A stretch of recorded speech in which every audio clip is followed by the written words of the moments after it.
yo creo que contra lo que dicen los tópicos, que en el franquismo en Asturias no se reprimió por falar en asturiano como en otras zonas del Estado, yo tengo testimonios directos como el de mi padre, de un recuerdo que me contó poco antes de enfermar y morrer, que amuesen, digamos, que non todo era asina.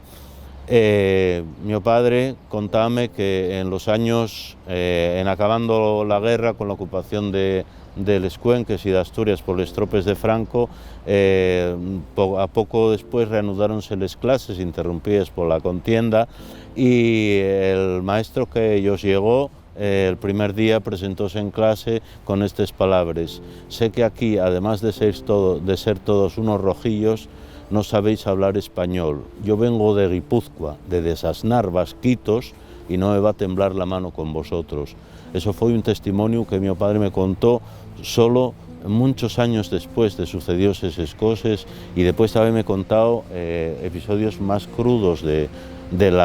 esa vivencia de un neno de la guerra, ¿no?, de que habían pasado en Llangreu, y yo creo que